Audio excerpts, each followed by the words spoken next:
everybody, it's time for another fairy tale for our last week of Fairy Tale Week. So this is one of the original Brothers Grimm fairy tales, and we talked a while back when we read, I don't remember which Brothers Grimm fairy tale we read, but we talked, I think Little Red Riding Hood.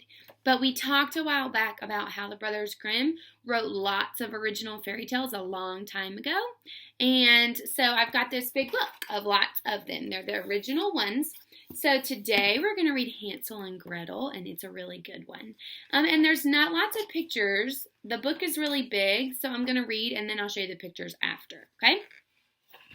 Once upon a time, there was a poor woodcutter who lived on the edge of a great forest with his wife and 2 children. His son he called Hansel, and his daughter he called, what do you think? Gretel. But cutting wood would not earn enough money to feed all 4 of them, and gradually they had to sell most of their belongings. The woodcutter's wife, who was a stingy, mean woman, stingy is like she doesn't like to share, said to her husband one night, "If this goes on much longer, we will starve to death. There's nothing to do but get rid of the children. Without them, we shall be able to feed ourselves." The woodcutter didn't like this at all, but his wife's will was iron. "We'll take them into the forest tomorrow," she said, "and leave them." The woodcutter wept. He was crying, but he was weak, and in the end, he agreed. Hansel and Gretel, however, had been lying awake and heard their parents talking. "Don't worry," whispered Hansel. "I'll take a crust of bread with me and drop crumbs to mark the way home." The next day, the woodcutter and his wife took Hansel and Gretel into the forest. As they walked, Hansel threw down crumbs of bread on the path. Finally, they stopped. Here's our picture, Hansel and Gretel. Finally, they stopped, and the woodcutter told the children to sit down there and wait for him to return. And he said he and his wife went away through the woods. Are they going to come back? Yikes, I don't know. Hansel and Gretel waited a little while and then got up and began to follow the path of crumbs back home. But they had not gone very many steps when they found that the crumbs were gone. Oh no, they had been eaten by forest birds. They were frightened, but they kept walking, hoping to find the right path. The woods grew darker and darker, and soon they were lost. Cold, scared, and hungry, they wandered in the twilight until on an overhanging branch, they saw a pretty little bird with a long, bright blue tail. Without any other guide, they followed it. But each time they drew close to it, it flew just a bit farther on. Before they realized it, Hansel and Gretel had followed the little bird to a dim clearing in the woods, where there stood a little cottage with dark windows. There they are. They're cold and they're scared and they're hungry.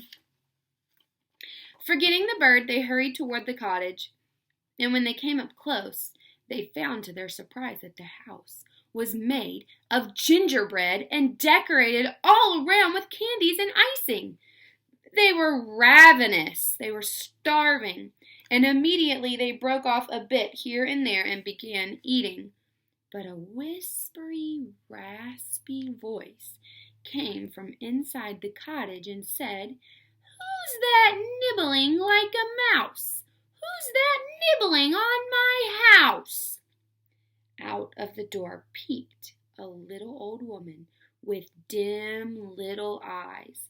Come in, my dears," she said in her hoarse little voice. "You must be hungry indeed." There's the house.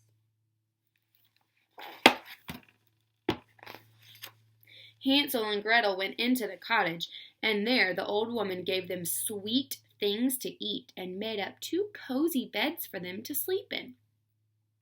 But the old woman was a wicked witch, and all the while she was feeding them and tucking them into bed, she was admiring their rosy cheeks and little limbs and thinking how delicious they would be. And as soon as the children were sleeping soundly, she carried Hansel to a big cage and stuffed him inside, singing to herself, "What do we like best to eat, little boys, fat and sweet?" In the morning she kicked Gretel awake. "Don't just lie there, you worthless thing," she cried. "Fetch water from the well and light the fire. There's work to do." So last night she was so nice to them. Is she being nice today? No, she tricked them, didn't she? So Gretel had to work hard every day for the witch, while the witch waited for Hansel to get fat enough to eat. Every day she went to the cage and said, "Stick your finger through the bars." But Hansel stuck a stick through the bars instead. And the witch, who was nearly blind, felt the stick and said, "Too thin, too thin." So it went for days and days until the witch was mad with impatience and hunger. "Fine," she screeched. "If he will not fatten, I'll eat him lean." And she laid a fire under the great oven and stoked it till it blazed. So she's been feeding Hansel every day, waiting for him to get nice and big and fat, right? For her to eat. And he's sticking out a stick to trick her. So she thinks that he's still really skinny. And she's very impatient. She doesn't want to wait any longer. So she says, "Forget it. I'll eat you the way you are." When the oven was hot, the witch said to Gretel, "Test the oven and tell me if it's time to bake." But Gretel said, "How shall I test it?" "Silly goose," said the witch. "Do I have to do everything myself?" And she opened the door and leaned in to test the temperature. Quick as a wink, Gretel pushed the old witch into the oven and shut the door behind her. Then she ran to Hansel's cage and let him out, and together they opened the witch's chest and coffers and found bright jewels and heaps of coins. They filled their pockets and ran away from the cottage through the forest. So they found all her treasures and jewels and money. Soon they found themselves at the top of the hill, and from there they saw the edge of the woods and so easily made their way home. Their father was overjoyed to see them safe after this whole time, and he hugged them tightly and wept.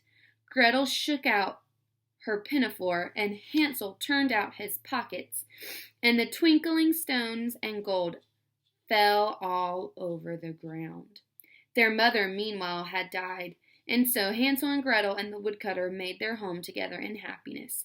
In time, Hansel grew quite big and strong and owned all the woods and fields thereabout, and Gretel became a very fine baker. Do you think they lived happily ever after? I think they did. So, we had an evil character, right? Who was the evil character? You're right, it was the witch. And who were the good characters? Wait. There was another evil character, wasn't there? The mom. The mom wanted to just drop them in the woods and leave them there. How terrible, right? So there were two evil characters. And did the evil characters lose?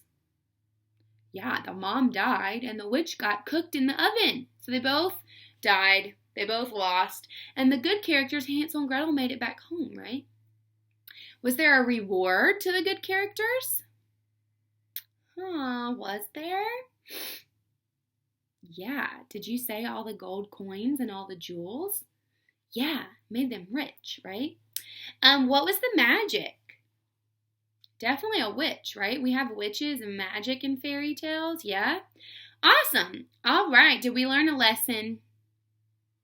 What do you think the lesson was in Hansel and Gretel? What do you think? They worked together, right? Hansel and Gretel did, so they used teamwork. Yeah, they made their way back home. They were very smart and planned and tricked the witch. All right, guys, come back for another fairy tale another day. Hope you have a good day.